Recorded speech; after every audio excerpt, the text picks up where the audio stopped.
this road with my head held high. Nothing's ever gonna break a spirit that won't die. And through the dust and pain, I find a way to shine. Living wild and free, this renegade is mine. I am a renegade, and I'm never gonna fade. I am a renegade, hear the freedom that I make. Chasing dreams with my heart, tearing worlds apart. I am a renegade, and I'm never gonna fade. All right. Hey, what's going on, everybody? It's your host with the most, Frank Lawson, along with Mad Dog.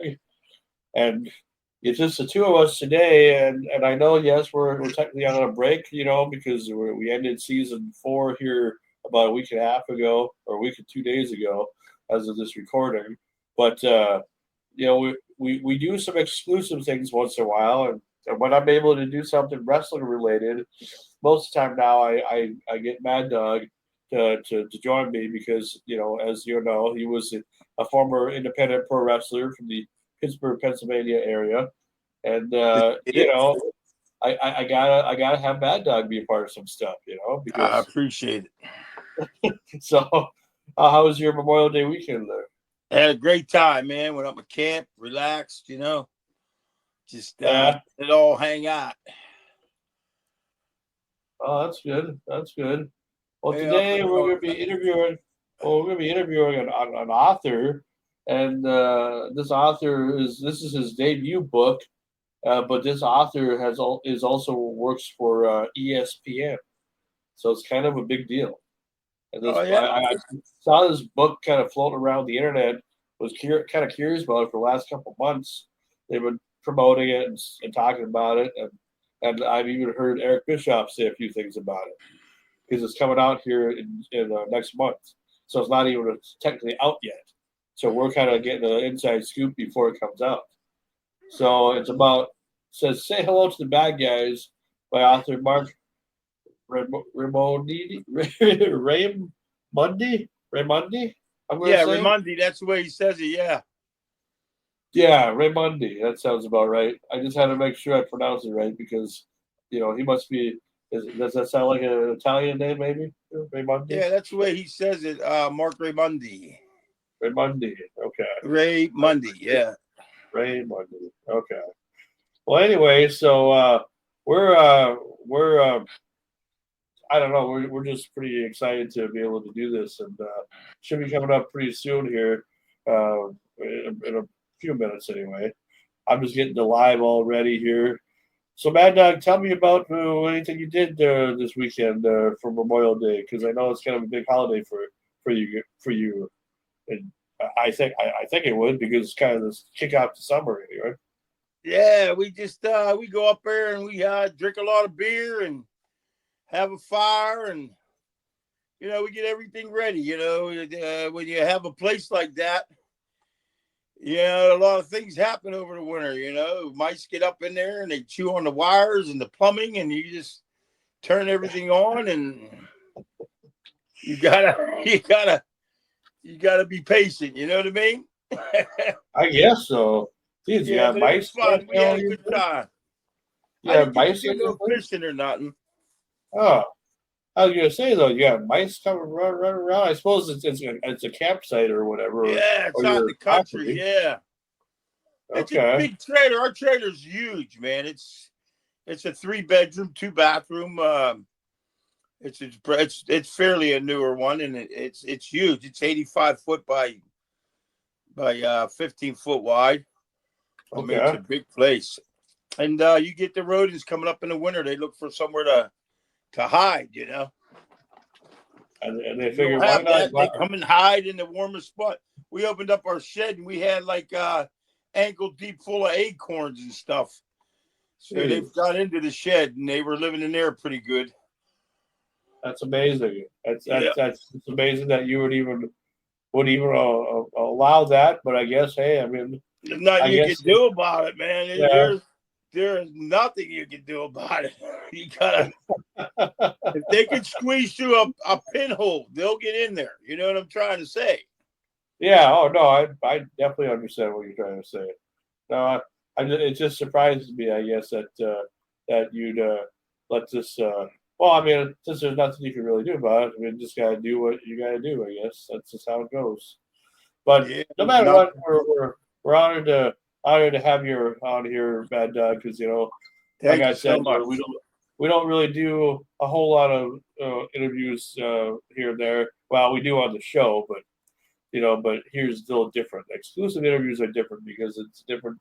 It's a different format and everything. It looks like our guy is here already. I'm honored to be on.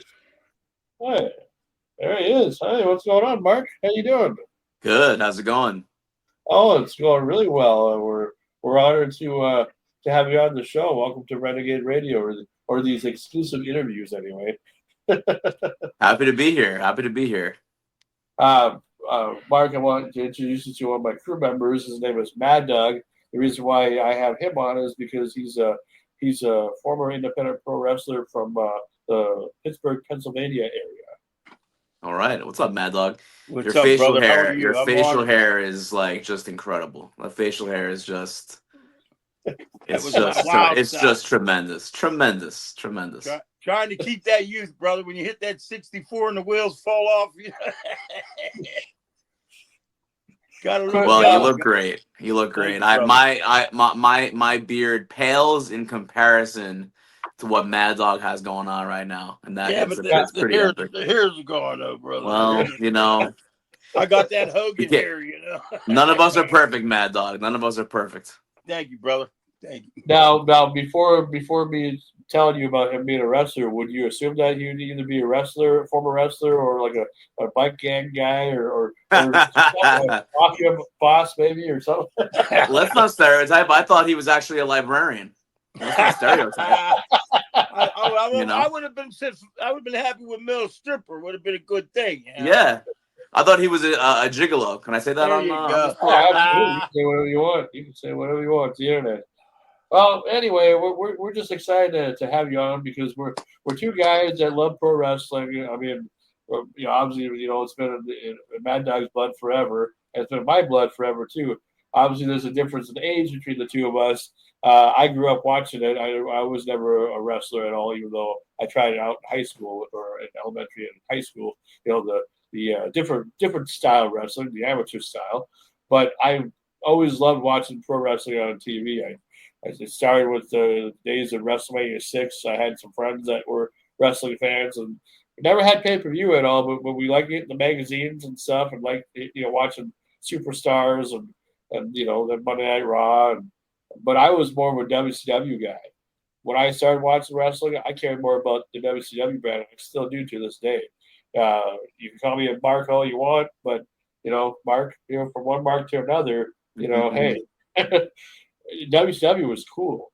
That's one thing about that was made it different. Now, WWF was cool, and WWE and all these other brands are cool, but WCW had a certain spark to it that made it very interesting, even before the NWO. I agree, and you mentioned magazines. Like I grew up in New York, and it was obviously WWF area, right? That's the WWF's home basically, and I didn't know, like as a kid, growing up, I didn't really know anything about any other wrestling until I started to really get the magazines, the PWIs and pretty much everything that I could kind of get my hands on at stores and just like bodegas in New York. If I saw a wrestling magazine, I was gonna grab it, and that's where I kind of learned about like Abdullah the Butcher and like Cactus Jack and some of the guys who were not in the WWF, and it looked awesome. It was like I want to find this, and that's how I found WCW, I guess, through that. Just as a kid, it was like the early 90s. I was like 7 or 8 years old, I think, when I started watching WCW. And I've been watching WWF until I was since I was like 5. But yeah, the magazines were huge because there was no internet. People, I think kids today, like they're very spoiled, like not even kids today, but all of us are very spoiled because there's so much wrestling and you could find it so easily online on social media, and it's a lot of it is streaming, and you can see the clips on Twitter or Instagram, and it's like, wow, it's like we didn't have the benefit of that. We had to kind of like find it. It was like like a treasure hunt. We found it. It was amazing, but it was hard to find. See, when I grew up in the era of studio wrestling. I lived in Pittsburgh in a town called Mount Washington.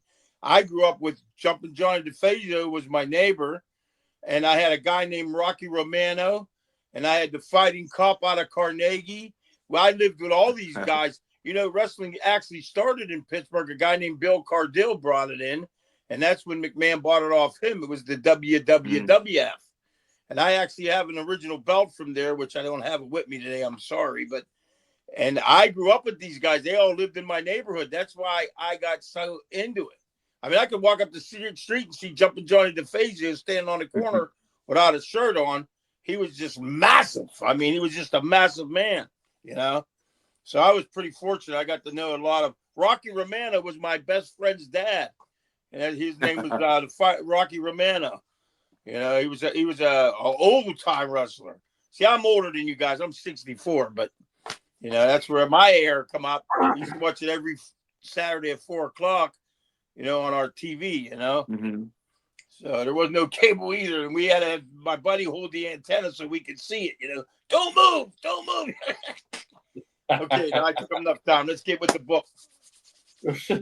Oh, we got a lot of questions and all that, but just like we do with any interview, we want to learn as much as we can about the guy who behind the book first, before we start going into it. We don't want to give any secrets away. But Marc, it looks like going into learning a lot about you, that you're an ESPN, you work for ESPN. That's kind of a big deal. I mean, coming off being an author, did that kind of inspire you to write a book about wrestling just because you work for the big time, and so they can help you kind of figure out who to get what type of kind of publisher to get and everything once you had your idea and whatever?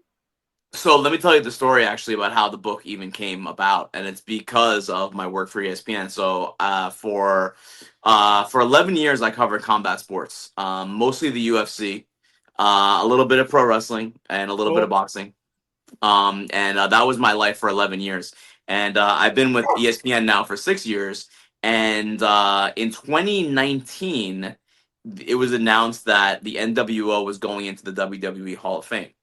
And I was assigned that story for ESPN, for ESPN.com to write, because I was one of the main wrestling reporters at that time at ESPN. So WWE hooked me up with interviews with Kevin Nash and Hulk Hogan, did the interviews, wrote the story, and really put my heart into the story, because the NWO was such an important part of my childhood, and a lot of people's childhood, and it was such a big deal, and to me the catalyst of the entire pro wrestling boom of the 90s. So I wrote that story, and then I moved on with my life. Right, that was it. And I still covered some wrestling. I did a bunch of stories about Roman Reigns and CM Punk and what have you, whatever. All of a sudden in 2021. I'm sitting in a hotel room in Houston, Texas, and I'm there for a UFC fight, which is what my job and my life was, traveling, covering all the big UFC fights. So I'm there in a hotel room, and I get an email from someone who says they are, bless you, Mad Dog, salute. Someone who says that they were an editor at Simon & Schuster, the publisher, right, one of the biggest publishers in the world. And this person is asking me in the email, do I want to write a book about the NWO? And honestly, guys, I thought it was BS. I thought it was a scam. Because what? I just out of nowhere, just a cold email. I'm just sitting in a hotel room, covering the UFC fight that week, and all of a sudden I get this email, and I'm like, there's just no way this could be real, because this is an incredible opportunity that I didn't even ask for, and I'm being asked about it. So I Google the name of this guy who says he's an editor, because I didn't believe it, and it turns out it was true. It was true. It was a legitimate editor at Simon & Schuster, and we spoke on the phone that day, and we really kind of realized that we had a lot in common right away. He's from Brooklyn, I'm from Queens, New York, and we kind of had very similar views on pro wrestling and how much influence it's had on culture. And so I came away with that conversation saying yeah, I want to do this, and I want to continue to work toward writing this book. That was 4 years ago now, and that's how it all started. So it wasn't even my idea, but it was something that to further explain. So the editor reached out to me because he saw the story about the NWO going into the Hall of Fame on ESPN. And that's how he found me. And he saw that I didn't just write a quick 500 word, news story, get in, get out. I really put my heart and soul into writing that article about the NWO when I didn't have to, and that's what made him say, you know what, I think this is the guy that I want to write, that I want to work with on the NWO book, and that's how it all came together. Wow, that's pretty. That's pretty interesting because you never know. It's just like sometimes you just you have to look into things sometimes. And, not everything is spam related, but I understand where you're coming from though. Because sometimes a lot of people like even in my world, a lot of the empty promises will say, or they'll say, "Oh, you like to do this, but then you got to pay for everything. You got to do everything." We just thought we'd give you the idea, and that's all we're going to do. But hey, I mean, to have the support that you have, and somebody's watching what you're doing, and must be a fan, of how you write and everything. It's all how you present yourself, I guess. That's true, and it's just a crazy thing because I could have, as a kid, growing up watching wrestling and loving wrestling and kind of like being obsessed with it, and I still love wrestling. I'm a lifelong fan, and to have that the opportunity come to me, it was pretty, it was kind of awesome. It was kind of awe inspiring for me, and also something where I felt a great deal of responsibility and an obligation to tell the story the best way I possibly could, because I'm one of the people, like, if someone else was writing this book, guys, I would be pre-ordering it. You know what I mean? Like, that's the book that I would read 100%. So that's why I felt a great obligation to tell the tale in the best possible way. Did you Well, get a chance to? Oh, sorry. I was going to say, well, I follow Eric Bischoff's podcast, and Yeah. and that's the guy that I would still trust and believe to this day because I've always been an Eric Bischoff fan, no matter what. No matter all the whatever shit they put him through and everything. I feel he's somebody. I've had him on my show back in my early days when I first started doing interviews, when I didn't know what the hell I was doing, but I just wanted to give it a shot anyway. And he said good things about your book, and that's when I decided. And that's when I decided to get a hold of you, because if he's saying good things about your book and it's not even out yet, but he got an advanced copy, and he's already praising it already. I have to get you on here and talk about it because Bischoff doesn't get praise that often. He only gives praises to people who really, really deserve it, and you're definitely one of those people that deserve it. And I haven't even read the book either, but yet. I know the story of the NWO, but maybe there's some stuff in there that some of those fans don't know, which I'm hoping for. Yeah, so about Eric Bischoff, and I'm super grateful that he likes the book, and he's talked highly of it. I really can't thank him enough. Not only for that, but also just the time that he gave me, because I went and I traveled up to Cody, Wyoming, and I sat down with him for a couple of days, and at his home, at a restaurant, and we talked for hours and hours and hours about this, and I really I can't say enough about how gracious him and his wife Lori were to me. And honestly, guys, like, I would not have done this book if I didn't get buy-in from Eric Bischoff. So one of the first things that I did when I got the opportunity in 2021 was I contacted him and I set up a meeting with him in Jacksonville the weekend of AEW Double or Nothing in 2021. So I sat down with him at Dave & Buster's at a bar, and I told him who I was, and I had interviewed him before, so he knew a little bit of who I was before, for ESPN. So it wasn't a complete like cold meeting, but I talked to him then, and he said, whatever you need, you can come to me, and that really sealed it, because I didn't feel comfortable even agreeing to do the book if I didn't have someone like Eric Bischoff. He's like, he created the NWO. How am I gonna write a book about the NWO without talking to the guy who created it? So that was a big deal for me. And once he said that it was okay, that I that he would chat with me, then it was all systems go. Oh, absolutely. Go ahead, Mad Dog, with your question. I didn't mean to interrupt you. I personally knew Virgil because he was a Pittsburgh guy, and I actually did a match where he ran out. He sprayed my belt, and I have it hanging on my wall here. They gave me the replica of it. If I could show you real quick, I don't know. Yeah, I would love to. You guys don't mind? Well, he actually come out, and this was one of them church hall shows. I got shut off your background there. Yeah, I got to turn off my background. Hold on. Mad Dog he's good at technology, Mad Dog. He's such a professional. Yeah, right. But anyways, there you go. Oh, nice. He sprayed the NWO. He sprayed my belly, my chest. He had a good time with the spray can at my expense. I have a funny story that's actually not in the book. I don't think it might be in the book. I forget now whether it was or not. But when Hogan first spray painted the belt with NWO, as we all know, as you see the logo here, and it's a lowercase n, a capital W, right, Right? That's Yeah. exactly what and a it bit is. and a small O, right. Right. So when Hogan spray painted the belt, he made it a capital N, and people backstage were like, "Oh, what are you doing? Like, it's supposed to be. You're not. That's not what it is." But it obviously it didn't end up mattering. But there were people backstage that were like, "Ah, he screwed up the spray paint. It should be a small N."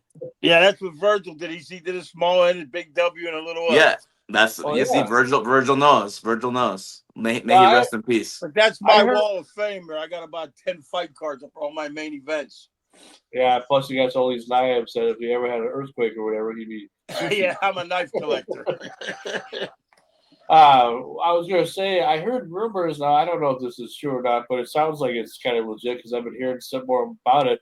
That the NWO logo was created by somebody that worked for Disney or something, some That's female, correct. That's correct. and she never got royalties for that at all, or That is nothing. 100% correct, and I guess that's going to be in another book, and I'm not really sure how that happened because I was the one who found this person, and she was not found for 30 years, and I found her, and I'm not sure how that ended up in another book, to be honest. And I can't say that I'm real happy about that because I was Yeah. the first person to find her, and I interviewed her years ago for my book, and somehow she got I don't know. That Anyway, sucks. so. Yeah, so the truth, yeah, that's the thing. And she was unknown. And when I sat down with Neil Pruitt, who was the voice of the NWO, right? He was the guy who did the audio, and he Yes. was the producer for a lot of those early promos that they did, as well as some of the other stuff that they did, like the Disney MGM like trailer attack. Like he was the producer on that. That's all in the book. Great stories about that from Neil. Great guy.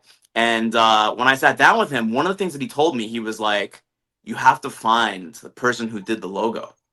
And I was like, "What do you mean?" And he was like, "The person who actually sat down at the computer and designed the logo has never been. No one knows who she is. She's never been found." So I was like, "All right, well, I got to find this person then. If I'm going to write this book, right, I have to, I'm a reporter. This is what I do. I know how to do this." So, I asked Eric about it. He was like, "There's no way you're going to find her because she didn't even work for WCW. She didn't work for Turner. She worked for a post-production studio that was at Disney MGM Studios. And at that time, it was 96 and it was during the Olympics. So WCW could not be home in Atlanta because all the production trucks were being used for the Olympics. So they were doing everything out of Disney MGM Studios in the Orlando area in Florida. So that's right when the NWO started. Hogan cuts the promo at Bash to the Beach. He turns heel, and then they're scrambling. They're like, "What do we do? We need to come up with we know the group's name. This is super hot right now. What do we do? We got to create a logo." So they go basically like a few yards away to a post production studio at Disney MGM, and it was called Disney Ideas, IDEAS, like abbreviated. And this woman who worked there was the one who was assigned the project to do the NWO logo, and no one knew who she was. And I was able to find her through my reporting. And she's a real estate agent in Florida. And perhaps talking about this on other shows is what led the other gentleman, the author, to find her. But I'm That's the one who nice. actually found her. And you could ask her. I'm the one who found her. So yeah, so I found her, and it's true. One of the first things that she asked me, even before the interview started, guys, was how many shirts did they sell? And I kind of tell her like they've sold hundreds of thousands of shirts, and with her logo that she created, and she has not seen a dime of that money. And it's just so crazy that she said that it was like 2 hours of her life, something that she just did on a random weekday as part of her job, as she was there working for Disney MGM, and doing other logos, doing other production elements at the parks. And it's so crazy that one thing that she did has stood the test of time more than anything else. And she never saw a dime from it. It's and now she's a real estate agent in Winter Park, Florida. You know what's really funny about that is like, because it is true. It has stand the test of time because almost at every time you go see a wrestling event, or I don't care if it's an indie event or on TV event, you are guaranteed to see somebody wearing an NWO shirt. Almost every time. 100%. It's just it's one of those things that is one of the most interesting things about the NWO itself is that the branding, and it was so impactful, and the person who made it didn't have any idea. It was just kind of like, all right, let's get this done. It wasn't all her like idea. So like there were producers from WCW in that meeting with her, and they had brought some ideas. Craig Leathers was one of them, one of the producers of WCW, and he was like going to like Walgreens and CVS and looking at like the magazines and trying to find something that felt like the vibe of what they wanted the group to be. He was looking at like skater magazines and heavy metal magazines and like hip hop magazines and stuff like that, and so he had some ideas of what it could look like, but she was the one who actually put it onto the computer and designed it, and has never gotten credit for it until now, and that's crazy to me. Yeah, 29 years into it, because as we do this live taping here, it is May 28th today, but it's the 29th anniversary of when Scott Hall made his return to WCW, because that was yesterday. That's yesterday. right. 29 years. Next year will be 30.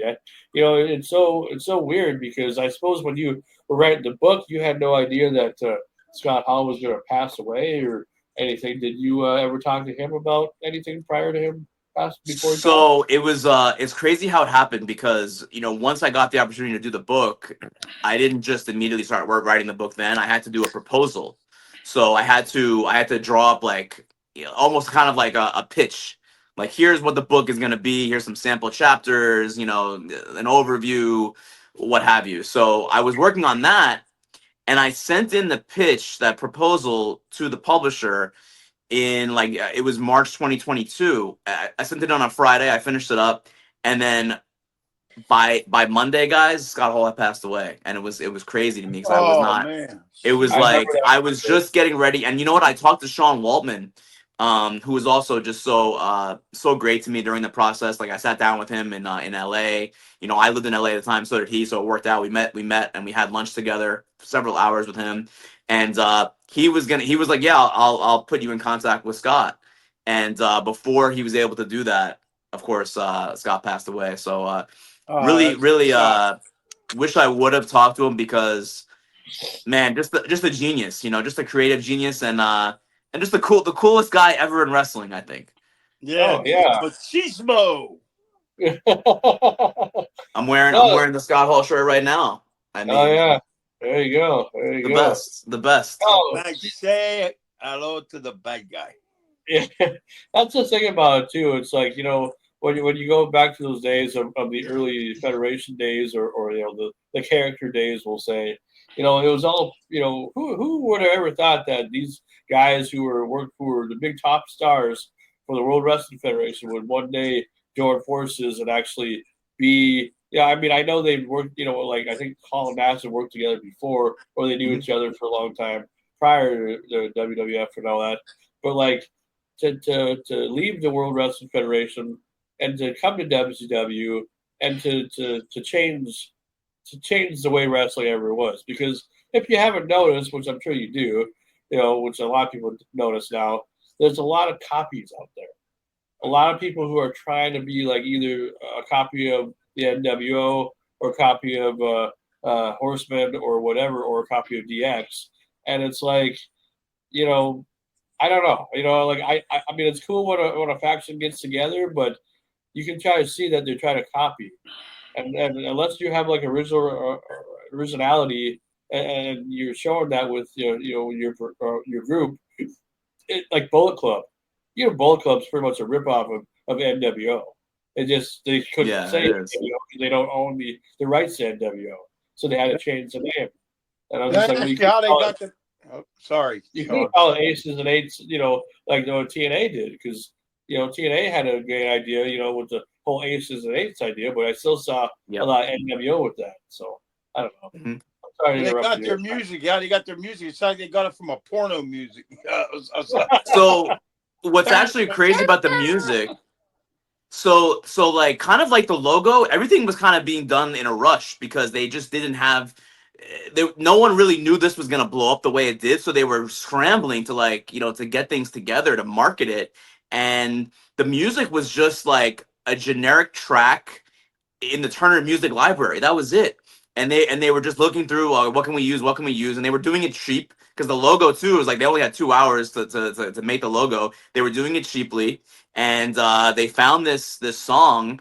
And Neil Prude was actually the one who told me he actually remembers the track number, like the file number on in the Turner Music Library, and it's in the book, but I forget what it is offhand. But it was just something that was in the Turner Music Library, and they liked it. They played it for Eric Bischoff and Craig Leathers, and they were like, all right, yeah, that's the music, and that was it. And then they kind of doctored it, and they added some Yeah. customization with like NWO and like Yeah, all yeah, that yeah. stuff. But it's It's just like crazy how like this stuff was completely unplanned, and one of the reasons because Bischoff, he had this idea for what the group could be and what this was going to be, but he was so worried to tell other people. He only told people that really had to know in the moment because he was afraid that it was going to get into dirt sheets. He thought it was going to become, because that's how things were, and they are now. He was afraid of leaks, so he kept things so close to the vest that the first time like the marketing team at WCW heard New World Order NWO was when Hulk Hogan said it at Bash at the Beach. There was no preparation. There was no like marketing campaign that was already set up. It was like, oh crap, we have to act now. This is massive, and it's just for something that has had the lasting impact that it has had. 29 years later, 30 years later, and beyond, it's gonna outlive us all. And The the fact that it circle was still so selling like thrown hotcakes. together at the time. It's just crazy that it's had the impact and like the lasting effects that it's had. yeah. I mean, it's gonna be like our modern day Star Wars of wrestling, pretty much. I believe that theme that you were talking about. I think they called it Rock House, if I'm not Yes. mistaken. So I at think that time they didn't even know yeah, that the song is called Rock House, but they didn't even know what it was called that. They just saw it as like filed, track FCD 13. You know what I mean? sure. That's all they knew it as. So they're all right. That sounds good, but it ends up being Rock House, and it was basically a mashup of several like Jimi Hendrix songs that were all kind of That's like what I was just put gonna say. together. Yeah, Yeah, yeah, yeah, because Jimi Hendrix had a lot of inspiration to. The right. guy's been dead for over 40 years or 50 years, yet he still keeps creating new stuff. Yep, yep.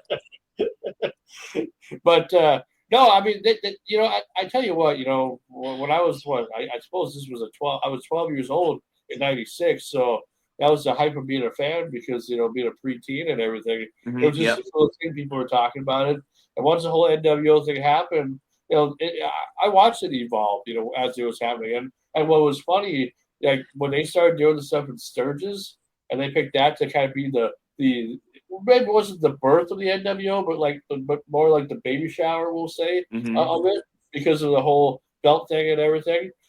They couldn't have picked a better time, a better period of time to begin this because I think wrestling really needed this. I don't know what would have happened had we not have had this happen. I know wrestling would have hundred continued. percent. Would there be as much? Would it be as big as today if that moment in time would have ever happened? 100%, because if you guys remember, WWF was still going through kind of the effects of the steroid trial, and WWF's their finances were down. They had that major PR hit with the steroid trial. Their image was kind of down, and WCW was doing okay with Nitro. Their ratings were pretty good, but they still weren't making money as a company. They were not profitable at all. And then So weren't you they had one. going on live? What's that? Weren't they hitting it live on Monday night when they were out? When WWF was taping everything, and they were giving away their Yes. matches on the air. Correct. So WCW was right. They were running live. Nitro was running live. Raw was running live only like maybe 1 out of 3 weeks or 1 out of 4 weeks. They were taping the rest. So it was a very difficult time financially for the business of wrestling, and it's not untrue. It's not an exaggeration to say that the business itself was kind of in really rough shape. I'm not sure what would have happened if there was no NWO. But when the NWO started, it changed everything. You know, it really, really did. It reignited the business, you know, slowly and then all at once, to the point where Vince McMahon had to change his strategy, change his product to better, you know, accommodate the fans of the 90s. And he did that, and then we got the Attitude Era. So if there's no NWO, WCW, do they beat the WWF for 83 straight weeks?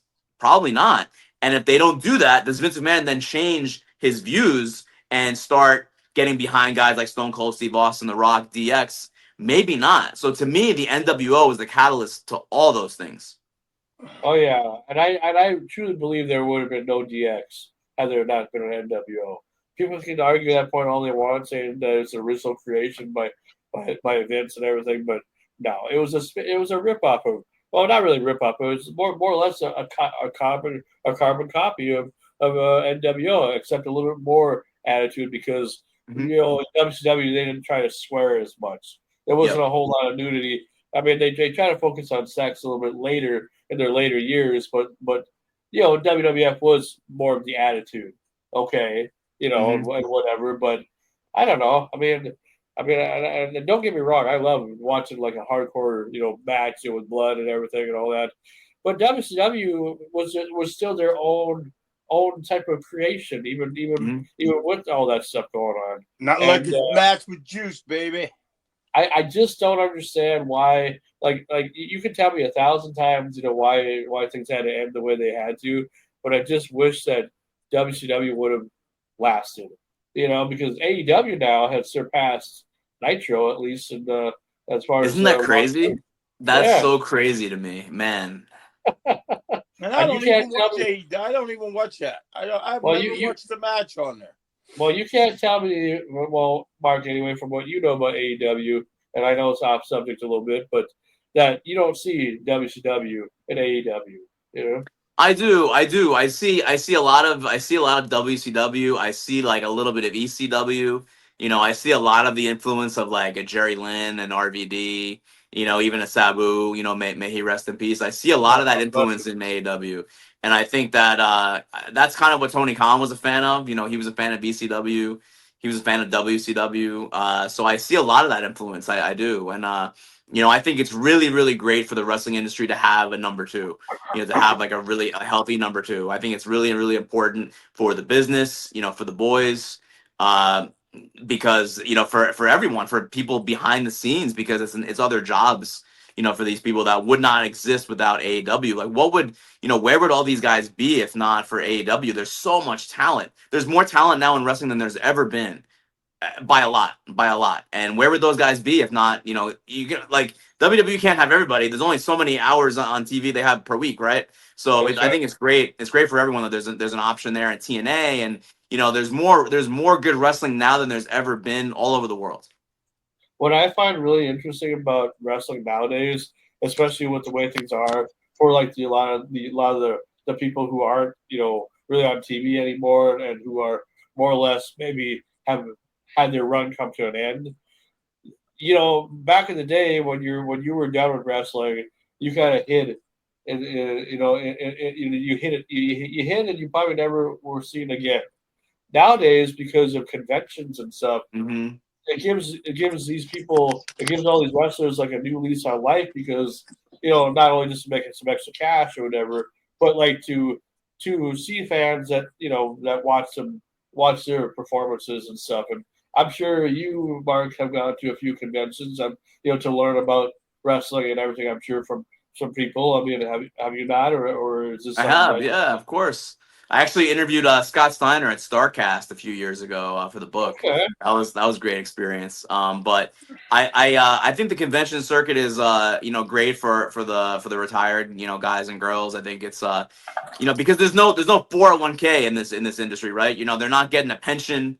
You know, there's no retirement fund, so it's like when your time is up, that's it, and you don't have anything else. And let's be honest, this is not, you can't wrestle forever. You know, you can't. You know, it's a young man's game in many respects, right? As I'm sure, you know, Mad Dog could attest. You know, it's hard on the body. It's hard on the freaking body, and you can't do it forever. And it's good that there's a way for those guys and girls to make money because as an example of something, I covered the UFC, like I mentioned earlier, and you know what? There's nothing like that for UFC fighters who are, kind of out of the UFC and they're retired. And, so many of them keep fighting into their 40s, even though they're way past their primes. And it's almost dangerous because they don't have another way to make money, that much money. And it would be nice if there would be something like that for MMA fighters as well, because a lot of the older guys a lot of them are struggling because especially guys like, like a Chuck Liddell or a BJ Penn or even like a Tito Ortiz, is like they were so big and they were famous and they were amazing fighters, but the money was not there for them at that time. They were not getting paid that much. And now the guys and girls are making more money, but they never saw any of that. So it would be nice to have them, maybe they can come to some of the wrestling conventions, like get those older UFC guys out there too. Yeah. Crazy. Hard to say, when it comes to that. So when it comes to this book, what do you want fans to get out of this book? I mean, because it's like your debut book. So, I mean, you want to make it as good as you possibly can. Do you feel like everything you've got to tell every story that you wanted to tell? I mean, it's so hard because here's my biggest challenge, guys. And this is like, as a journalist, I feel it's very important to know your audience and to have an idea of like who you're trying to reach with whatever you're writing, or you're talking about or what have you. And for me, for this book, I saw there were like three different audiences, and that's hard to do when you're trying to touch multiple kind of demographics of people. So the one audience is the hardcore wrestling fans who watch WWE now, they watch AEW, they watch wrestling right now, and they're going to events. And they know a lot of these stories about the NWO already. They listen to Bischoff's podcast and Bruce Pritchard and whoever. That's a tough group of people, right? Because they know so much. But I tried my best to try to serve them while also serving the lapsed fans, because there's so many people that were watching wrestling in the 90s. I mean, we're talking about more than 10 million people per week watching wrestling in the 90s that no longer watch wrestling, and they're just adults. They're like our age, Frankie, like they're 40. And they're not watching wrestling. They have a wife and they have kids, and they're doing whatever they're doing. I wanted to also write for them because I want to pull them back. I want to bring that nostalgia back to them, because it was a formative time in our lives, right? Even if you're not a wrestling fan now, you still remember fondly the NWO. And real quick, as an aside, I bought an NWO hoodie at Hogan's Beach Shop in Clearwater when I first started writing the book. And I wore that hoodie on every trip that I took to cover the UFC, to cover NFL now. And man, almost every single time at the airport or somewhere on the road, someone commented on the NWO logo. I mean, almost like 90% of the time, guys, which is just crazy to me. They give you the For Life. The For Life, the Too Sweet. I mean, they're singing the music. I mean, these are just regular people at the airport. There's regular people. There's regular Americans. And they're not wrestling fans now, but they were then. And they still, the logo and the NWO, they remember it so fondly. So I wanted to write for them also. And then there's a whole other third of my audience that I was trying to write for, and they're not fans. They're not fans of wrestling, but maybe they're curious about how wrestling has become such a part of culture. Maybe they're curious how the president of the United States is in the WWE Hall of Fame. How did that happen? How did we get to the point where wrestling has kind of permeated different parts of our lives? The Rock is the biggest star in Hollywood. The leader of the free world is in the Hall of Fame. Like, wrestling is all around us, right? So I wanted to write for those people as well, guys. And I know it's kind of funny, it's crazy, but it's true. It's true. So those are kind of like the three audiences. And man, it is hard to try to write a book that kind of hits the sweet spot for all three of those audiences. But that was my goal, and I hope to hell that I achieved it. I'll leave that up to the critics and the people who read it. But it was difficult, but I'm proud of what we produced. So we can get that on Amazon, right? Amazon. How can I Target, get my autograph? Walmart, anywhere you buy your books, Mad Dog. You can roll up to Walmart on June 24th, and it'll be there. It'll be there on June 24th. Yeah, but I gotta get mine autographed. I just don't want the book. I want mine autographed. I got you. Pre-order it for me. Send me an email, and I'll send you an autographed copy. I'll mail it right to you. My personal collection. No, what's nice about all this too is, like, I think the fans, the real wrestling fans who have stuck with it from the beginning, from the time they first watched it till now, I think will definitely appreciate this because I get what you're saying. Some people have kind of faded away from it. I don't watch Raw every week. I don't watch AEW every week. The only reason why is not because I don't have the time, because I definitely have the time. It's just that I like to see new people get pushed a lot, and when they're pushing the same old stuff all the time, like WWE needs to work a little bit more on who they're pushing. And this has been told for many, many years. What I liked about WCW is they get kind of like AEW in a way, but AEW does this too. But they gave the cruiserweights a chance. Yep. That was the first hour of the show. When it went to 3 hours and everything. And I never heard the word cruiserweight prior to WCW. They gave the little guys a chance. They gave somebody. It wasn't always just about the big guys, but they did it right. Most of the time, they were starting off small with a few jobber matches or whatever with some cruiserweights and whatever. Throw Malenko in there with the 1,000 moves. They get the mid card going, with some of that stuff. Tell a few stories, and then the third hour would be the main event hour, and then I figured that's the proper way to do it. I mean, maybe I'm wrong, maybe that's too old school, but that's just if you're gonna have a proper wrestling show, then there you go, But of course, I mean, they think about it too. Like Chris Jericho and Rey Mysterio were two of the guys that were in that cruiserweight division, right? And they become two of the greatest wrestlers of all time. I mean, literally two of the greatest of all time. And they started out really in WCW's cruiserweight division, right at 8 o'clock, right at 8 o'clock Eastern or 8:20. They're doing their match against Super Calo or La Parca, who, by the way, also La Parca was the friggin' man. And those guys got over, and they got over only because of themselves, not because of the push, right? They got over because they were that good. I remember I watched over 500 hours of WCW to research this book, and in '97, Dean Malenko, when he was going for the Texas Cloverleaf, the place would pop. The people would get on their feet for a submission hold, and that was only because he was great. That wasn't because they were selling, Dean Malenko T-shirts and they were trying to push Dean Malenko. It was because he was freaking great. That's why. He had so many moves, and his matches were it was like watching a wild orchestra dance. His moves went so smooth. You know what I'm trying to say? Like a hammerlock went into a leg lock, went into a wrist lock, went into a a headlock, and it was just all so smooth. It looked so good. I mean, right there, you believe that was happening. It wasn't stiff. He was a technical wrestler. That's why we looking at Andre the Giant trying to throw a punch. That's why we have a lot of respect for guys like Kurt Angle and guys like Bret Hart, because those guys, and Chris Jericho as well, like you mentioned, because those guys, another Mount Washington guy. I mean, I love technical wrestling. We can say what we want about Chris Benoit and all that stuff, whatever. But as a wrestler, I believe that guy was the greatest at everything that he did. I mean, as far as technical wrestling goes. So one of the reasons why I'm one of the reasons why I'm a fan of AEW is because you kind of get that variety in AEW that you don't always get in WWE. WWE is there's the WWE style, right? And everyone wrestles that style kind of, whether you're a luchador or you're 6'5" and 320 pounds. Everyone kind of wrestles the same style in a way. AEW, you kind of get a mix of different styles. You get some of the Japanese, you get some of the Mexican, you get the lucha, you get the technical stuff. I find that enjoyable to watch as well as an alternative. I think there's room for both of those. More than enough room for both. But the matches are so great. Time. The big guys come in and start banging each other's heads around. And the matches are so great. When it comes to AEW style. Because, like I said, it's almost similar to how WCW did it. Because WCW's matches were pretty incredible. I mean, there were a lot of matches that probably they shouldn't have tried or whatever, but it just was what it was at the time.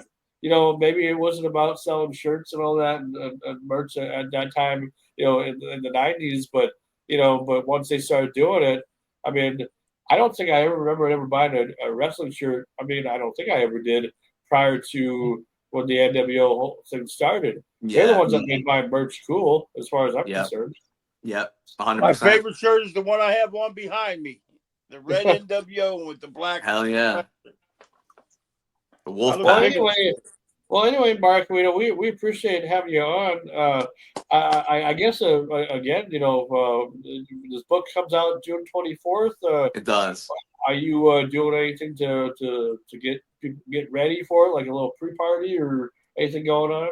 Yeah, so it's out June 24th. It is available right now on pre-order. So if you want it right June 24th, you can order it right now on Amazon or Target, Walmart, Barnes and Noble, really anywhere that you can buy books. It's available right now on pre-order. Also, as far as events, I right now the only one that we've announced. We have some things kind of cooking, but right now the only one we've announced is we're doing a book event in Atlanta on June 28th. That's a Saturday, and I'm going to be chatting with a local sports radio reporter here, Joe Patrick. I cover the Falcons for ESPN. He covers the Falcons as well. So we're gonna do a little chat at a bookstore called Acapella Books here in Atlanta. But there will be more things that I'll be doing that have not yet been announced yet. But stay tuned to my social media, and you can find out more about that stuff. All right, man. Well, we appreciate having you on and everything, and thanks again for giving us a little bit of your time, because I know you're a busy guy and everything. So. No problem. Thanks, Anytime. Mark. I appreciate y'all for having me on because I like talking to wrestling fans. It's nice talking to the mainstream people, but I like talking to wrestling fans. I'm a wrestling fan. I know that I'm writing books and I cover the NFL, but I'm a wrestling fan more than I identify myself more as that than anything else. So it's good to talk to the real fans. Oh, absolutely. Mark. Well, we appreciate you, and hopefully the book does really well. Come on, New York Times bestseller already. Come on. Let's go. Thanks, guys. I appreciate it so much. What you gonna do when the Mad Dog takes a bite out of you, brother? Play my music.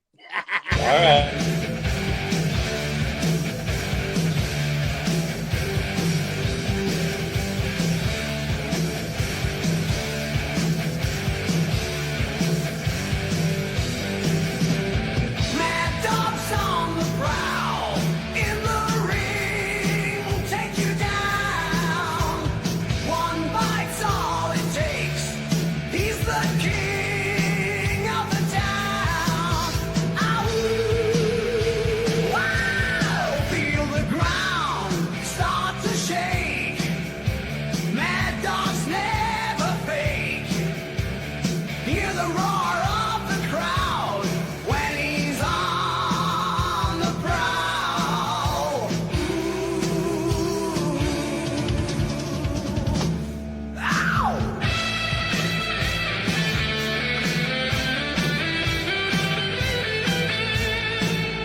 Crowd goes wild.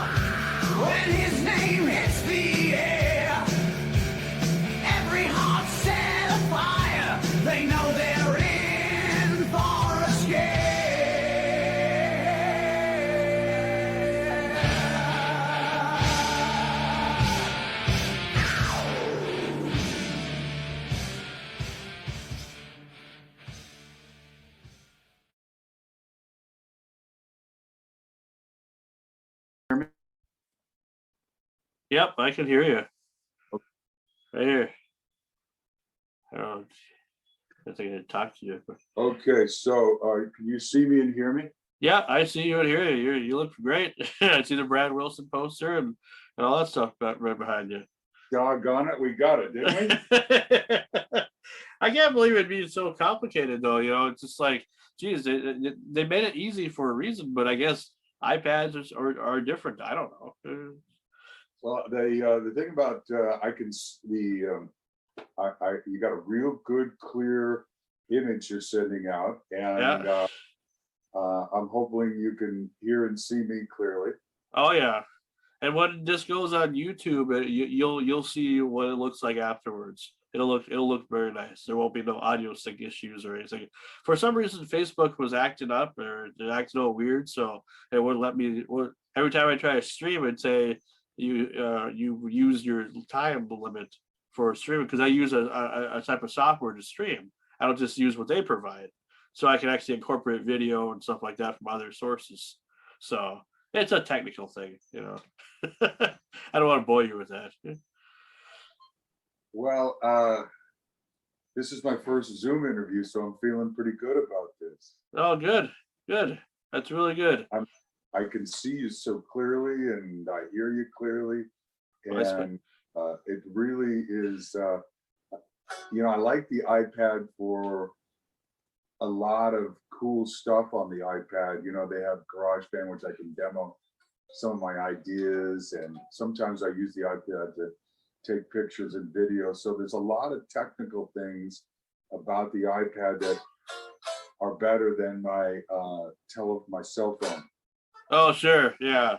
Well, I definitely like the bigger screen too, because I got a tablet myself. It's like a 10-inch tablet, and I prefer a bigger screen too. I agree with you on that one. And it's been a while since you and I had a chance to visit, and I want to thank you for your support over quite a long time. So you've always been there to help me promote my music. So thank you so much. Oh yeah, I appreciate it. Thank you for just providing good music, and I thank Spotify for finding you or allowing me to hear your music and all that too. But I thank you because I think I searched for you online a few years back. It was, and I think like 2016 or 2017. I was just my whole goal was I was trying to add as many blues people as I could, just because I was interested, and I still am. But I wanted to see who's out there, because I was always familiar with just a small group of people, and I didn't know all this talent existed all over the world.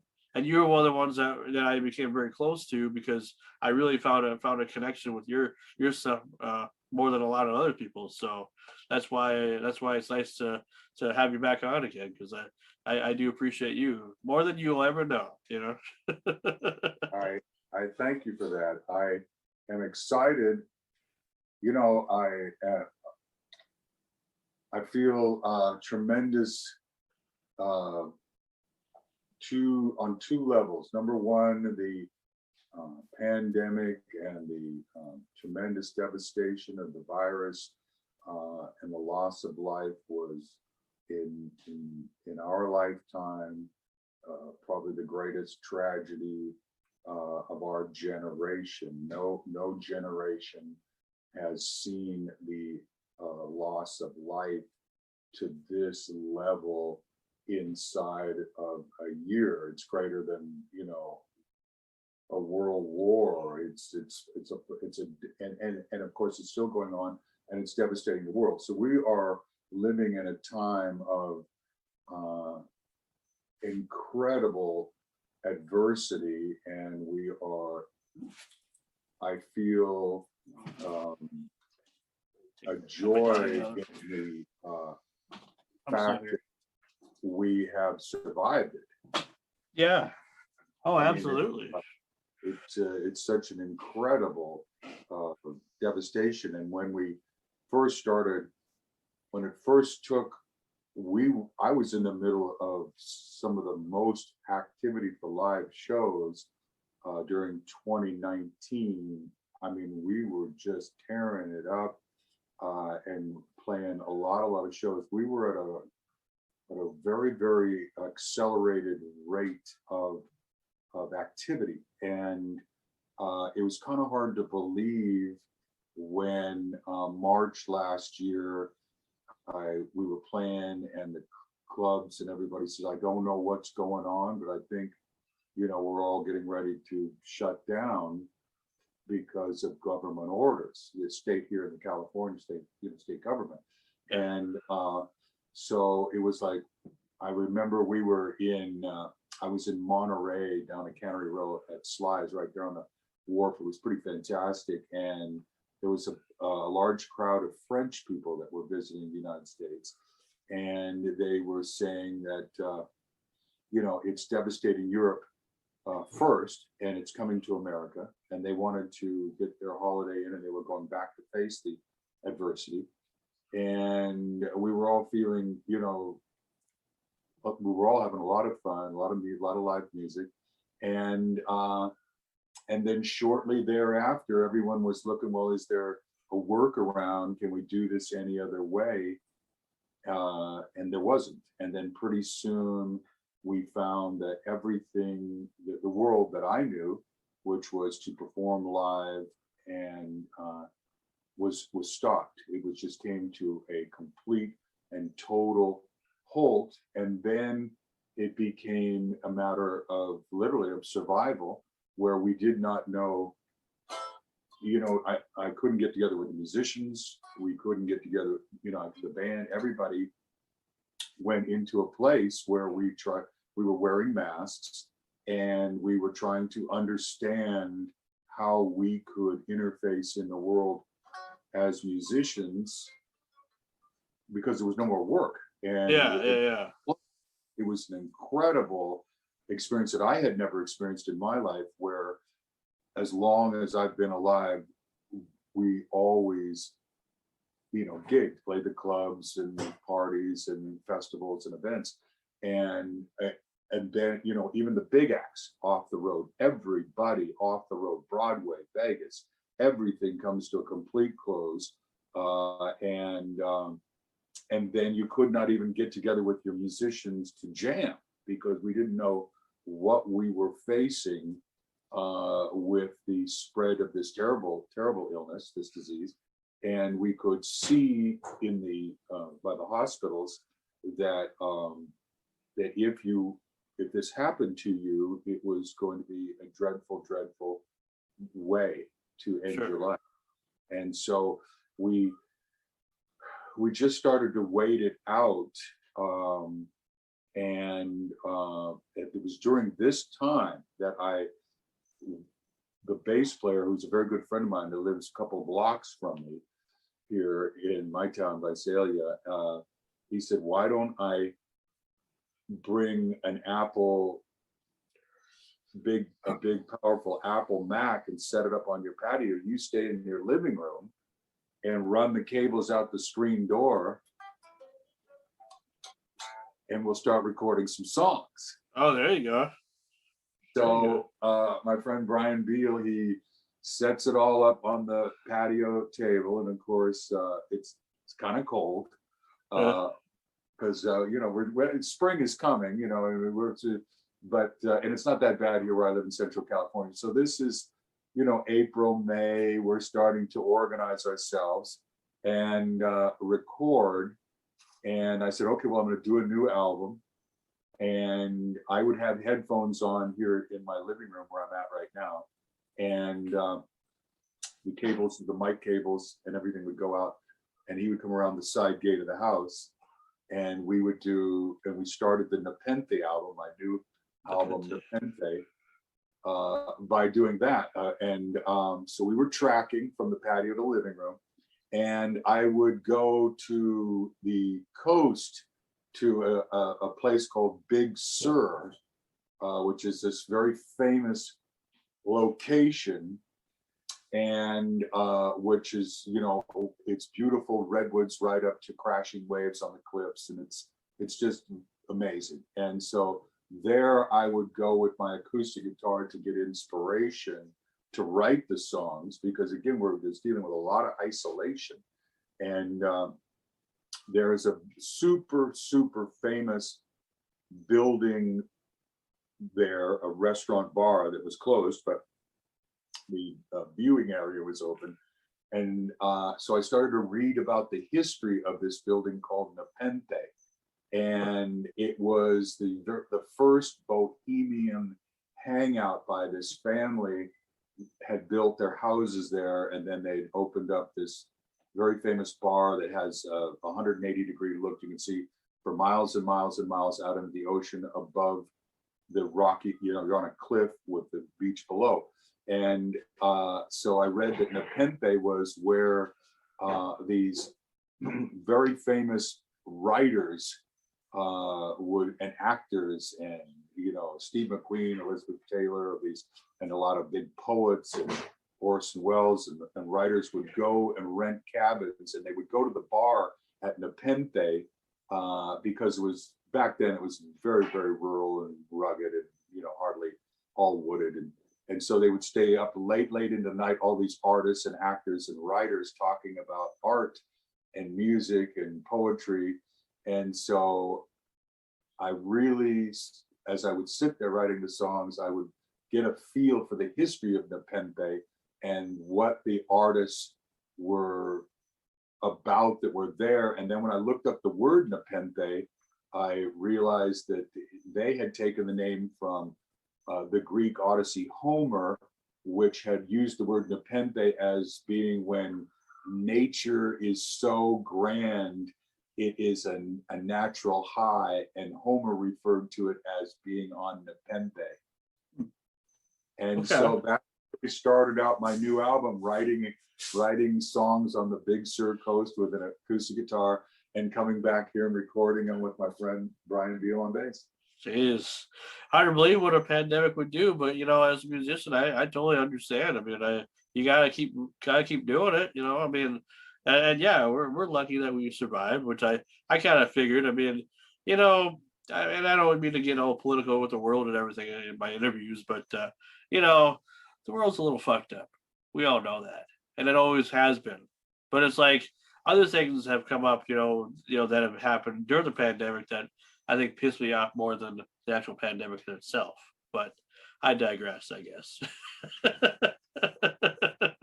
So it's almost, and I think when as I've started to do some solo acoustic shows, and the audience, and I'm excited when I bring the band back here soon, I think the feeling in the room, and it will be the same for bands all over the United States and the world, is the celebration of the return of live music and the celebration of the fun and excitement of the band playing and the audience and the back and forth between the musicians and the audience, everyone dancing and having a good time.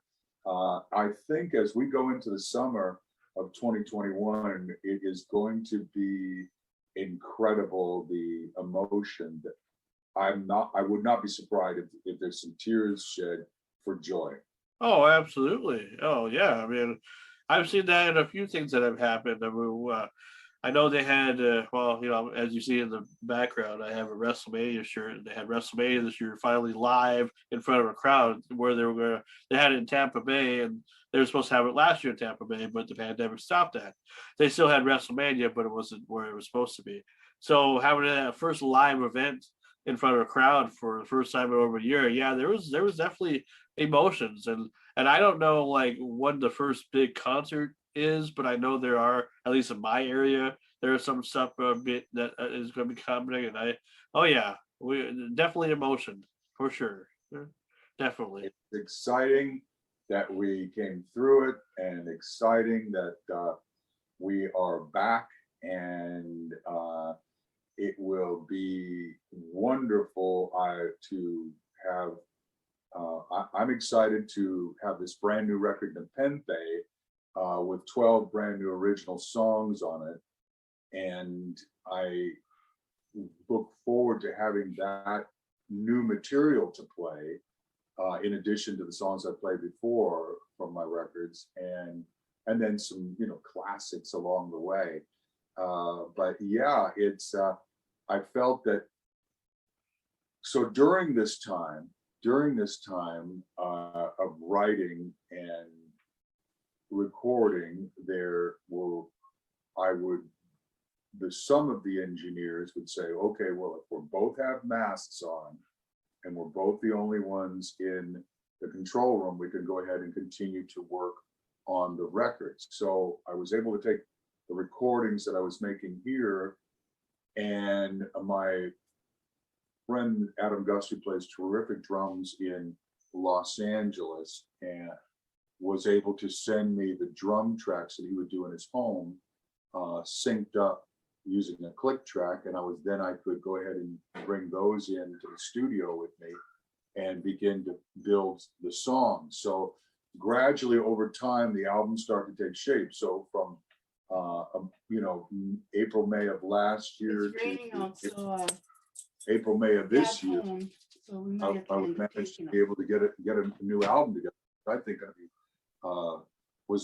is going to be terrific for me to have used the time that I was off the road to create a new product and new songs for the show. But it was during this time that I also was lucky enough to meet someone that said, all the musicians are streaming now. Oh yeah. And the musicians turned to streaming, and they, especially in the UK where it got started, there was a lot of people using, Twitch and Facebook, and there were some venues that were just having the bands in by themselves to stream. Risky, but they were doing it, I met a gentleman that contacted me, said, I'm with Yippee-Ki-Yay Blues, and we are a platform that projects out blues music in a pre-recorded that are using avatars, Okay. and as the DJs, and that he's created, and they're very cool, and he's got the background, and the whole thing is very much like an animation cartoon way of doing radio, and so internet radio.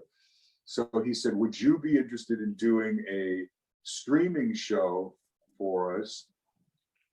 But he calls microbursts. I said, it's only 20 minutes long. And I said, yes. So I organized it, and that's the setting I'm at right now. Sure. The show is in California, and I do it every 2 weeks.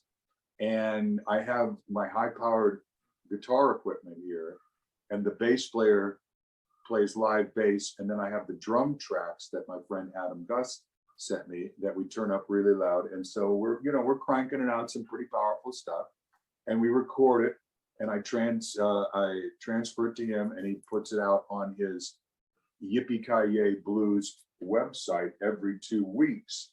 And they're microbursts. They're only about 20 minutes long. I do 4 songs, but they're pretty high-powered guitar. And so, it's cranked up, and so it's going good. So I started on that project last November, December, and that has went really well for me and built up a good audience, because so many people could not see me because they live, I just wasn't touring in their area, and they lived in Europe or Australia, South America, and so they watch the show every 2 weeks, and it's on demand all weekend. So I do it on Friday nights at 8:00 Pacific time. And then there's a passcode that they can access the show over the weekend, Saturday and Sunday, in their time zone when they're awake and when it's comfortable. And so the other thing that I did during the pandemic was to build this streaming show called The Californian. And the interesting thing about it was that the majority of the audience I'm finding are all people that would never go to a club. So they would never see me in a bar or a club or a festival. Sure. Yeah. They're just TV people. They're movie people. They're Oh, TV absolutely. Yes. and so they're quite happy with the streaming thing, because they go, great, I'm on my couch. I've got some popcorn. I got a cold drink, and a lot of them have 62-inch TV screens hooked up to surround sound, and so they crank on the Californian and turn it way up, and my guitar is blasting, and so for them the streaming experience, they're happy with that because they're not going to a club at 11 o'clock and sitting at the bar and pushing their way through everybody. And they're not, they would drive to a concert and see, Jeff Beck or something, but they're not club people, and I don't necessarily get to the area.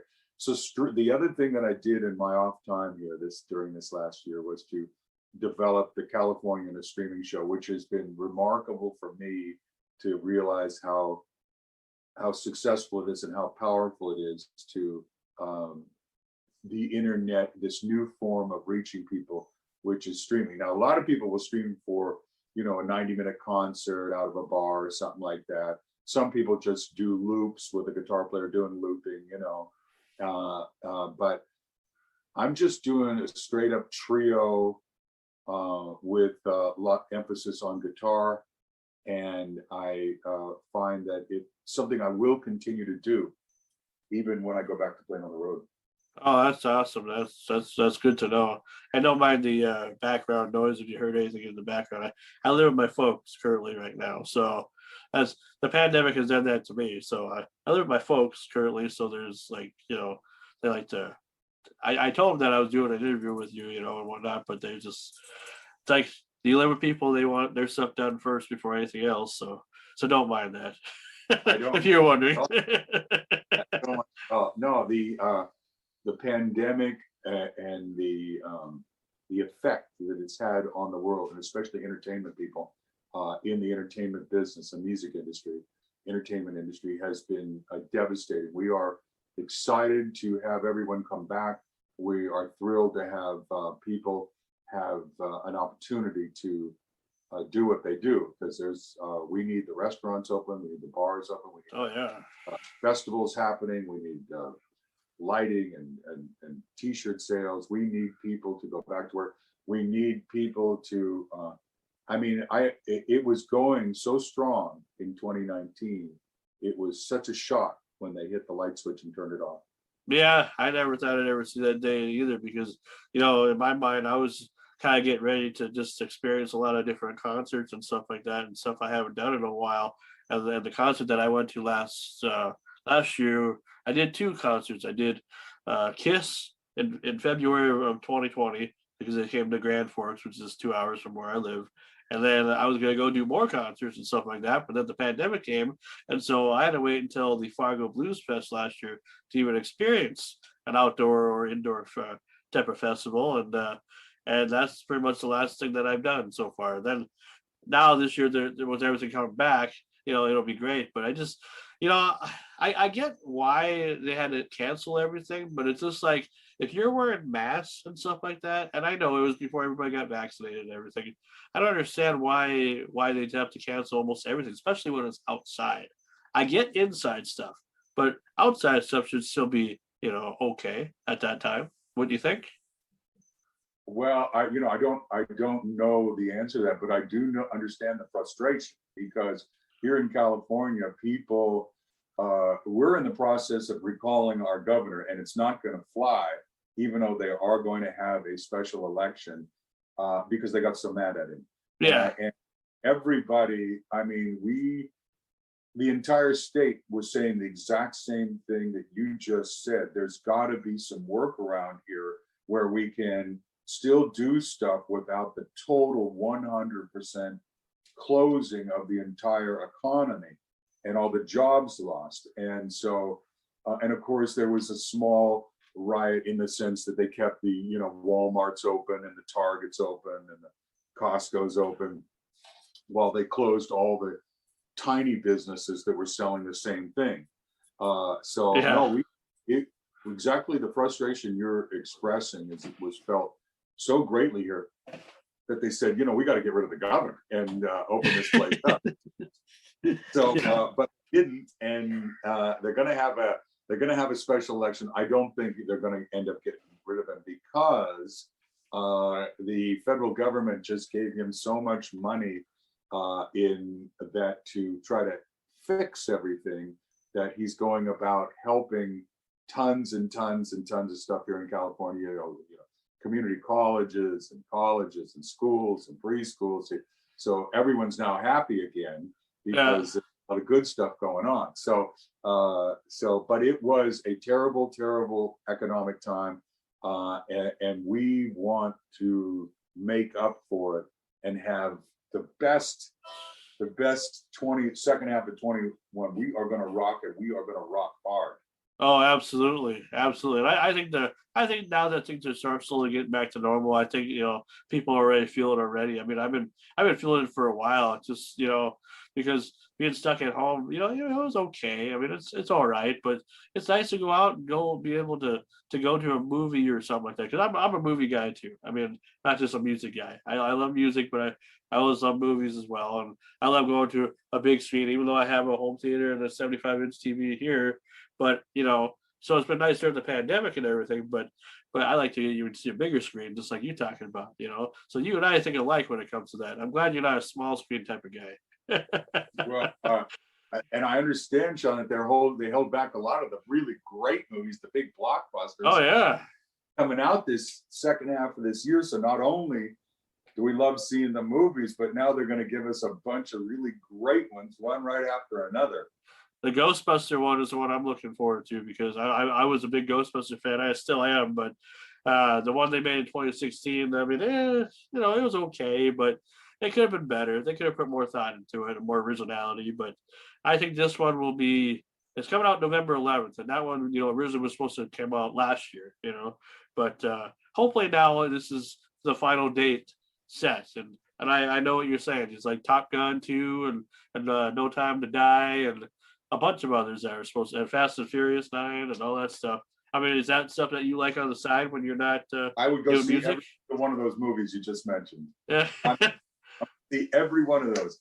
We have a fantastic theater in our town. I'm sure you have one where it has a giant screen and the chairs kick back. They're like big easy chairs. Oh yeah. And the sound is when it first comes on, you go, man, is that too loud? And then after a while you adjust to it, but it is loud. And it is it's a really cool experience. A lot of times my wife and I will go on a Sunday early, maybe 11 o'clock, 12 o'clock. The theater's completely empty or just getting started. And wow, we got the whole place to ourselves. And I love that here you can reserve what chairs you want. So you can get right in the center and reserve them in advance. And Does your theater give you the option to buy a ticket online? Because that's what ours does. Yes. Yeah, we arrive totally tickets online, go right to the usher, and boom, you're right in. It's you get some popcorn, but yes, it is an incredible experience.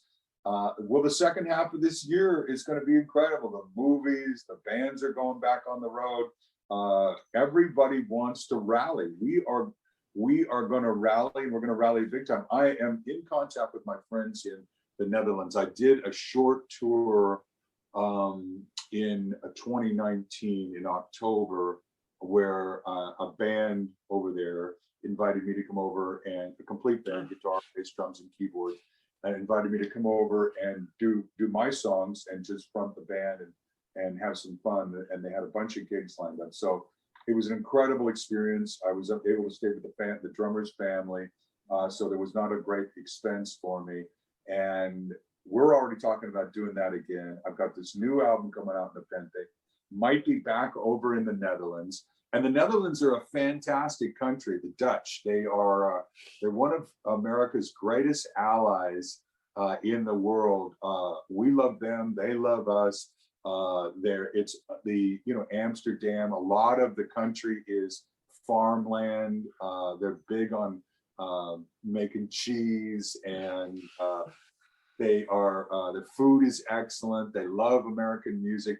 And you know what's incredible about the Dutch is they speak fluent English, because it's mandatory in school from as soon as they go to school. So I thought that was going to be an issue from me and the audience and the musicians, but they speak English extremely well. And so as soon as I flew into Brussels and I got on the road to on the way in to Amsterdam and the surrounding cities, and of course everyone drives a little faster than we do, and but their cars are low to the ground and they're really sleek and very energy conscious. A lot of the cars are hybrids where they're very advanced on climate change. So I'm hoping to take the Nepenthe record to the Netherlands in October for a week or more, and which would be fantastic. I had the keyboard player sent in tracks through WeTransfer, so he's on the new album. And while I was over there, I did a complete song called Drivin', which I'll have to send you a copy, which is the whole band from the Netherlands. It turned out fantastic. We recorded it while I was there last October. It's on the new album. It's really turned out one of the best tracks on it. It's me with the Dutch, and so I'll send you a copy of it. But that is one of the. It just was a surprise. We went into the studio, spent a couple days recording over there, and then bim bam, we ended up with a really great song. And we built this bridge between the Netherlands and myself, where I can begin to play music over there and have friends over there. And I really wish you'd come to my area. Honestly, I know you like California and you're into the Netherlands and all that stuff, but I know the closest you ever come was like Montana. But like, I wish you'd come to Grand Forks or Fargo, because that's real close to where I live. And it wouldn't be that hard for me to take a drive or find a way down there to hang out with you for a night, you know? Well, Sean, I know your parents are there in the house. I don't know what they would say if I had a sleeping bag and I was sleeping on the floor, and we could get a bass and a drummer from the area, because I'm sure you know some musicians. And my manners are very good. And so when your mom and dad see another place at the table and they say, Sean, why are we setting up another plate here tonight? And you say, well, my friend Brad Wilson is from California, is in town to play a couple of gigs in the local area.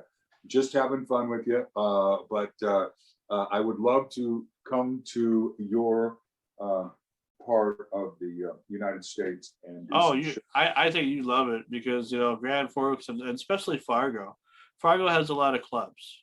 They have a lot of venues that take small bands, big bands. I mean, it doesn't really matter. The festival, for some reason, though, they're a little picky about who they choose, but the Blues Fest, that is. But I don't understand why. They're more towards bigger acts that have thousands of millions of people that follow them on Facebook. But it's like, you shouldn't just like somebody for that. You should like them because they're talented and because they're good at what they do.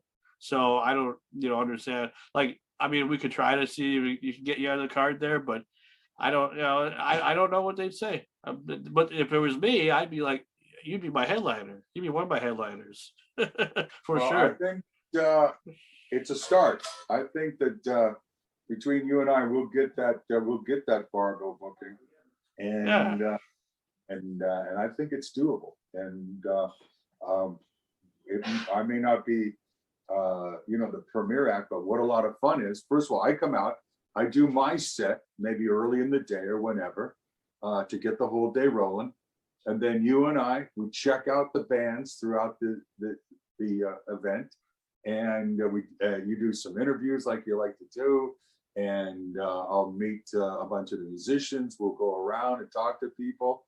I think what we're talking about right now is going to happen. I'm just going to keep my fingers crossed. I like the thinking that you and I are having fun, meeting everybody and getting out and about. That sounds like a lot of fun. Oh yeah, I mean, and Fargo's a pretty big area, but I don't know the area that well. But like I said, I mean, I go there at least once or twice a year, and that's mostly for the festival. That's one. It's 2 days a summer event, but yeah, I mean, or if you can even just make it for like a a club or whatever, because we got plenty of clubs down there too. So I'd have to just see what I can do and see if I can find a place that would probably give you a chance, because I think once they hear what you have to hear what you're all about, they'd say, yeah, let's get him, let's book him, let's do it, you know. So if they're smart anyway, if they're dumb, then they'll be like, oh, we'll get somebody like, you know, somebody else. But it's like, that's the stupid thing to do. I have a lot of talented friends that I know, and there's a guy named Little Bobby, who's a friend of mine who I met in college, who's a blues guy just like you, who's very independent just like you, who's been around, who's knows people, and he has a bar in the little town called McIntosh.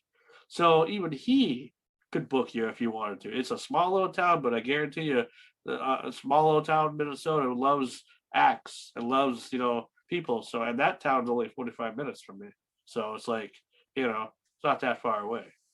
So Well, all that sounds good. All that sounds real good. Well, you know, the thing I was doing in 2019 was just starting to get into camping a lot. So, you know, I got everything, you know, I was totally into it, and I'm looking forward to doing more of it this year. So I drive an F-150 pickup, and it's and I really like it a lot, and I got a Lear shell on the back of it.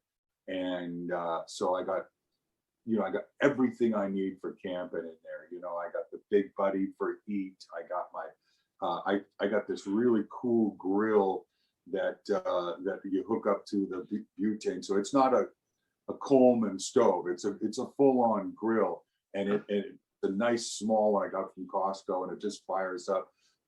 And so I got a nice one of those, and I've got the tent, and I've got you know, a table and shit. So I got everything I need, because, you know, California, we got some incredible locations for camping, especially along the coast. A little wet, but very nice. And so I know out where your part of the United States is, there's probably some places that are just yeah. awesome. Well, Minnesota, Atlanta, 10,000 lakes, and I live real close to a lot of lake campsites that I used to camp at growing up. I don't camp as much anymore, but if I do, you know, I mean, the family still does, but I haven't personally in a long time. But it would be fun to do that again. And yeah, around here we got lots of campsites. You're when you come to Minnesota, you're probably within, you know, not too far, a good radius, a good circle of campsites, especially in the northern part. Oh, it would be incredible. I bet you it's beautiful there. Oh yeah. You swear that you'd be like in California or somewhere else, because, you know, when you get in the woods, it's like a whole different world. Oh, and the lakes with yeah. Beautiful summer day. Oh my gosh, it's incredible. And of course, it's only May, so we're both getting ready for some of the most fantastic months of the year. Oh yeah. And a beautiful summer day, and everything's going to be back to you know, when I got double vaccination, I almost, you know, I felt like a lotto winner, and, you know, because I'm like, wow, I'm feeling so, you know, I'm ready to go. And then the band's all double vaccination, and then everyone I know is, and we're like, wow, let's go out and do stuff. And so I'm excited. I feel like I'm there. You know, I've got the album, I'm double vaccinated, I got my F-150 truck. I'm feeling like, wow, everything is starting to really, really go great again. I'm really positive about stuff, and I'm going to go out. There's some places, and I'm going to go camping, and play my guitar loud. This guitar here is I call it the polar bear. Huh. Looks like and it's actually become a featured of my stream show to California. People send emails and they say, well, you know, your music's cool, Brad, but really this email is addressed to Polar Bear, because the sound of this guitar, I had spent a lot of work on it, Sean, where this body is, I bought the guitar. It's a Fender, and then I custom ordered this neck, and it turned out to be an exceptional neck. It's just really something that's incredible to play all the way up along the way. Then I went through and picked out listened to a lot of pickups, and I had these 3 pickups installed in it. And this right here is a transmitter, and this is what they call a hex pickup underneath it. And what happens is that this transmits the sound of the note, and it turns it into a digital note. So when it goes from here wireless to a MacBook, and the MacBook has software on it like a violin or a piano or an organ. So when I hit a chord, this output is going to my 2 stereo amplifiers, but this is going to a 3rd amplifier, which is putting out a keyboard sound. So and then I can blend them with a volume control right here. So what happens is that the audience will be hearing the guitar, but the same chord will be a Hammond organ or a violin playing in the background. And then I can blend it for the lead where I have a violin. So when I do a lick like that, it's sending the signal to the third amplifier, which is being controlled by a MacBook. And so the guitar tone is a terrific lead guitar tone, but underneath it layered is a violin doing the same, or a string section doing the same note that I'm doing. And it's so low that people say, wow, what is going on with Polar Bear? Because it sounds like a regular guitar, but it's also sounds like it's triggering a string section or a Hammond organ or a piano. And I came across a few years ago that I've kind of built into the show, so that sometimes we'll be playing at the gigs and I'll be hitting something really funky, just really funking it up. And then I'll turn my electric guitar down to where it becomes like a clavinet and a keyboard, like a organ or something. And now I'm going, and it sounds like there's a keyboard player hitting this super funky lick while everybody's dancing. And I just back off the guitar, and now it's, everybody goes, where's that keyboard coming in? And it's just a smoking keyboard part because it's on a 3rd amp. And for people that like to dance, so I'm working as a trio, guitar, bass, and drums, power trio, and which is always like my favorite, going all the way back to Cream. And so, but for dance music, sometimes having the keyboards really start to give a keyboard groove, and I can do that on Polar Bear with this wireless unit that sends the note to the MacBook. It's really a breakthrough. I used it on the new album, and I'm really stoked about it. It's very, very futuristic. They've had MIDI guitar players use stuff before, but not in a combination, like where you have the primary guitar sound and underneath it layered down is this other sound. Oh, that's awesome. The power of wireless, man, I tell you. Yeah, it's an incredible thing. And I don't know if the camera will show it, but right here, this is a tube amplifier. Okay. I can see it. Yeah, this is the Mesa Boogie tube amplifier. It's a 50-watt head, and put out by a company in Petaluma, California, the Mesa Boogie, very famous. And so this is the traditional sound. And then I got this unit here, and can you see this unit right here? Yep. That unit right there is a guy named BLU Blue in Germany.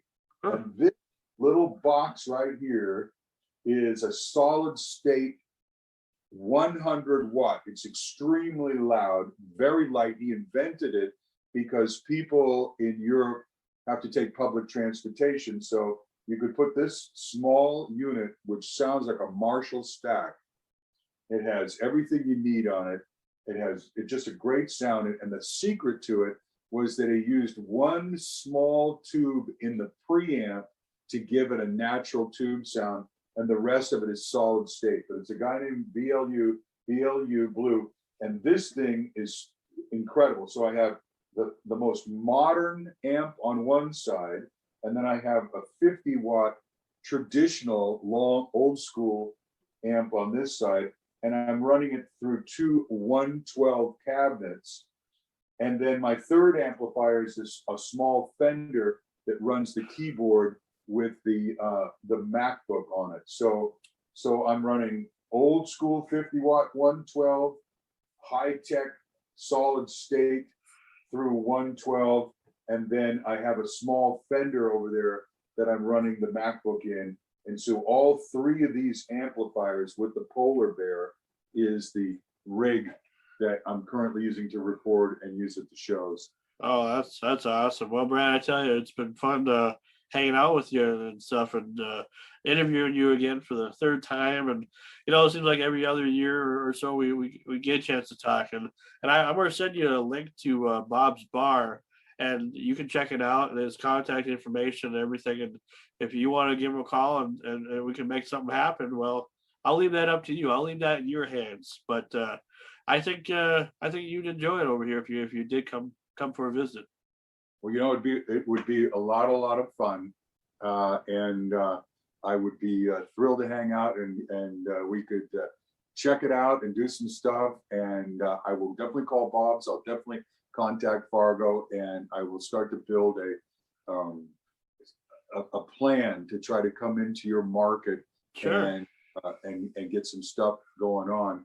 I sent you the link to my cover of the Cream song. Yep. Tale of Brave Ulysses, Eric Clapton, Ginger Baker, Jack Bruce.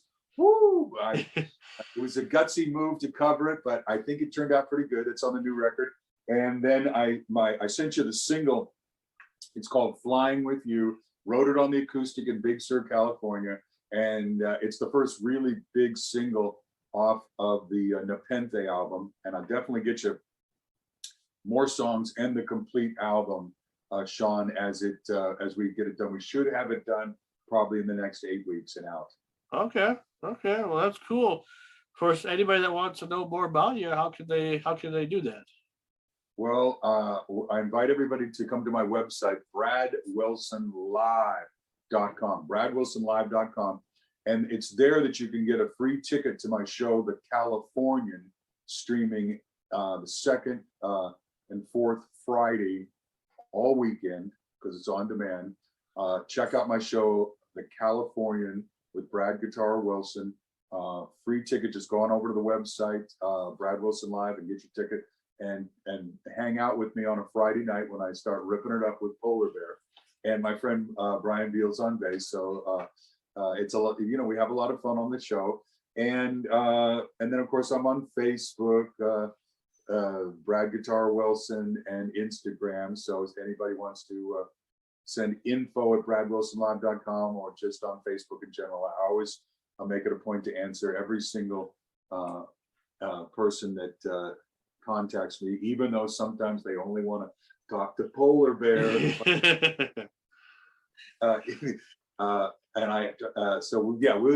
We hang out and answer everybody that contacts us, and it's a lot of fun. This is my first Zoom interview, Sean, so we're making some history here, my friend. Oh yeah, absolutely. This is like my 11th Zoom interview that I've done, or conducted, I should say, in the last 2 weeks. But it's been fun, and I'm going to continue to do more, So for anybody that's wondering, if I take a little break or whatever, do not fear. There'll be more interviews to come. It just that after I've done a few now in the last 2 weeks, I might take a little break just to enjoy, just doing other things, because I have other interests as well. So, but I do appreciate you, Brad. I mean, really, this is really been a lot of fun, and I'm always, like I said, been a big supporter of you, and I always will be, no matter what. So, no matter what happens. Well, it was great to get your a message that says, let's get together for a visit. It's a beautiful day, and it's a lot of fun to get it for me to promote my new album, Nepenthe, and my new show, The Californian. And I thank you so much for helping me get the promotion out as an independent artist. It's just fantastic. So thank you for the promotion. Hey, from one independent to another, hey, we're all this together, brother. And now we're back bigger than ever. Right, bigger than ever. All right, ladies and gentlemen, that was Brad Wilson. Brad, thank you very much. I appreciate it. John, thank you so much. I look forward to being in contact. I'll get you the new album, and we'll share this fence. We'll figure something out anyway, for sure. Thank you, man. Appreciate it. Take care, Sean. Nice visiting with you. Yeah, you too.